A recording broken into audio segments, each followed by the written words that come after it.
Ya, kembali bersama kami di Indonesia Bicara dan di segmen ini kita tersambung dengan Pak Diki Budiman, epidemiolog dari Griffin University, langsung dari Australia.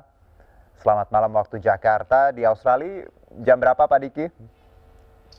Sekarang sudah jam 7 kurang dikit. Jadi selamat malam juga lah ya kita. Ya, selamat malam. Apa kabar Pak Diki? Alhamdulillah. Alhamdulillah. Bagaimana ibadahnya, puasanya di sana? Alhamdulillah, ini adalah Ramadan setelah pandemi yang kita bisa sholat di masjid ya. Oke. Karena tahun lalu kita nggak bisa. Meskipun saat itu nggak ada kasus. Oke.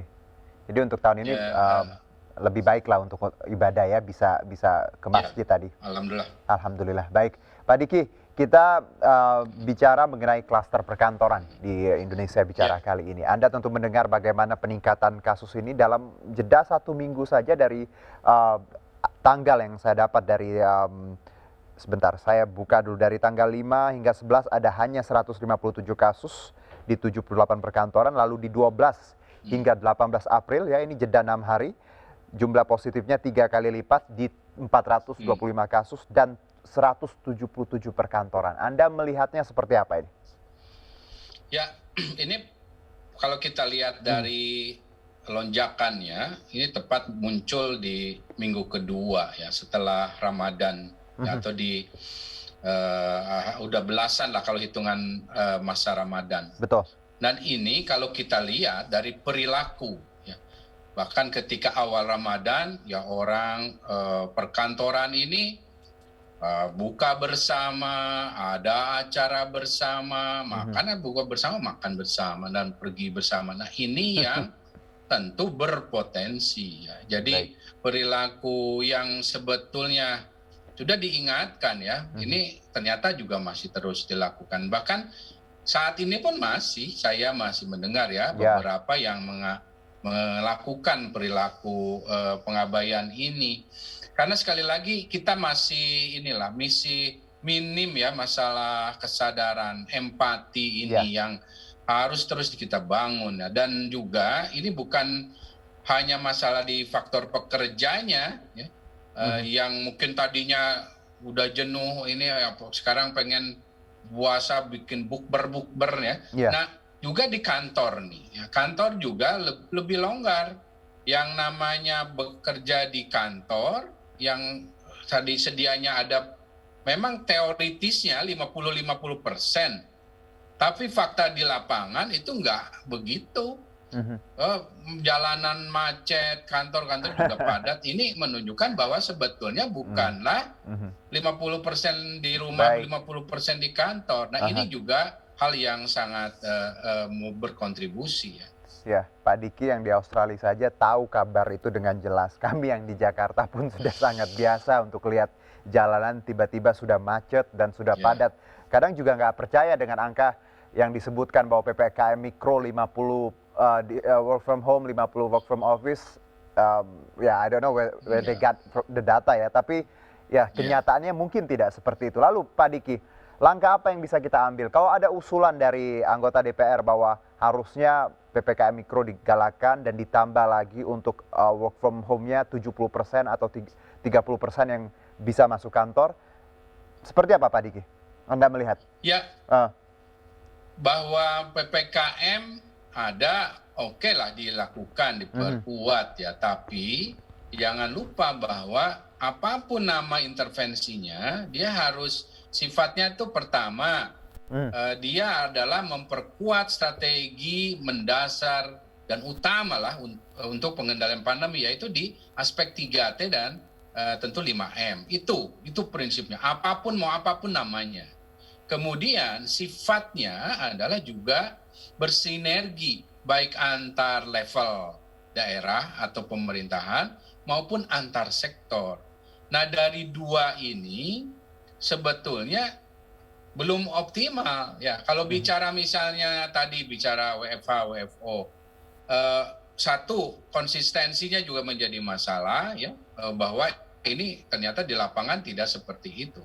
Apalagi kemungkinan besar ada euforia vaksin ya, yang menyebabkan kantor maupun orang-orang pegawai individu ini merasa sudah aman.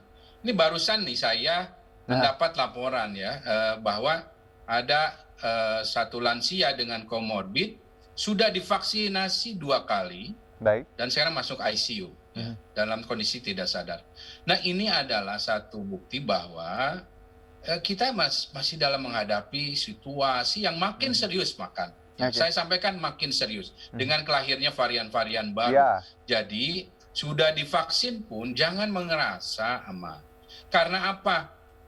Anda yang abai, orang lain yang akan kena menjadi korban. Nah ini seperti ini. Jadi bahwa vaksin itu berfungsi jelas ya. Tapi kalau yang namanya viral load-nya begitu tinggi akibat orang yang berlalu lalang yang datang ke rumahnya ini nggak peduli misalnya, yang di selingkungan sekitarnya juga ini tetap ya, apalagi dengan adanya mutasi 484K ataupun 484Q, dua-duanya ini menurunkan efikasi. Nah ini membuat orang-orang yang harusnya kita lindungi ini lansia siapapun itu akhirnya terpapar. Ini yang terjadi di India.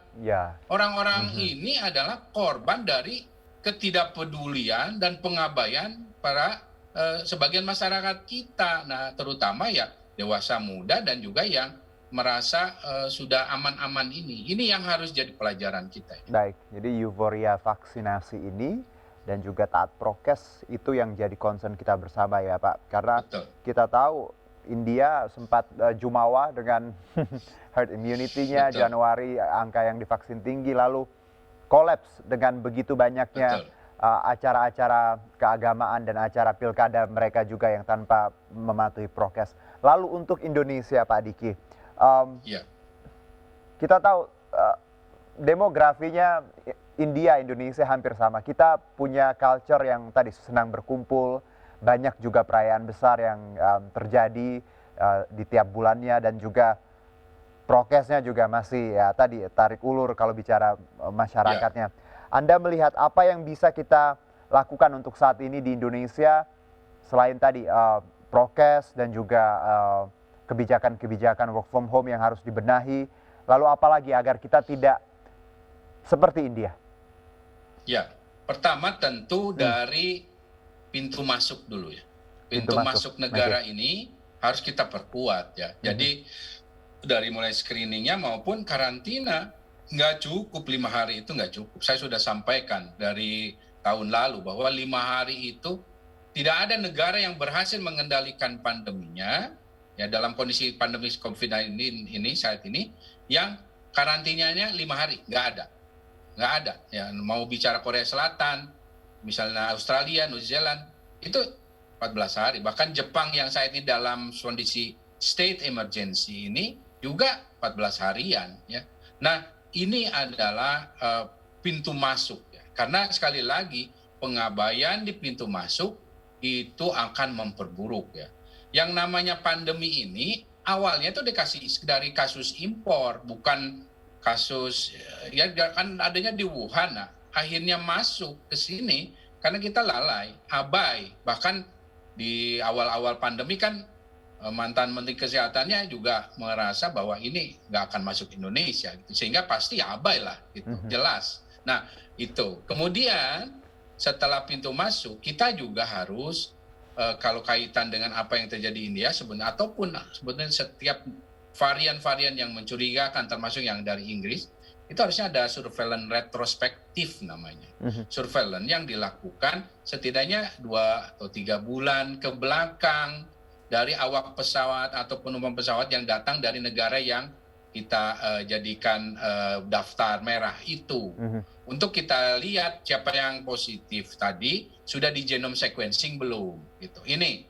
Kemudian, baru masuk ke dalam di wilayah.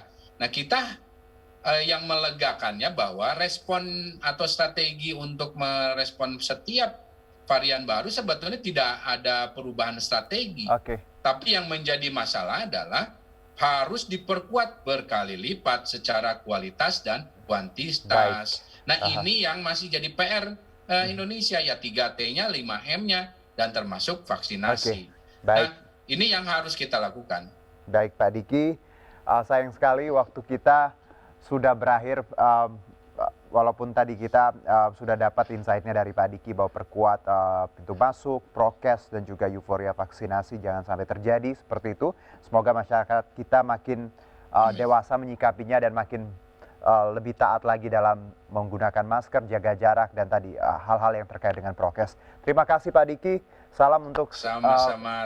keluarga yang di Australia, tetap selamat menjalankan ibadah puasa, sehat-sehat ya Pak ya. Terima kasih, sama-sama. Assalamualaikum. Waalaikumsalam. Demikianlah Indonesia Bicara hari ini. Saya Herjuno Syaputra beserta kerabat kerja yang bertugas undur diri. Terima kasih, sampai jumpa.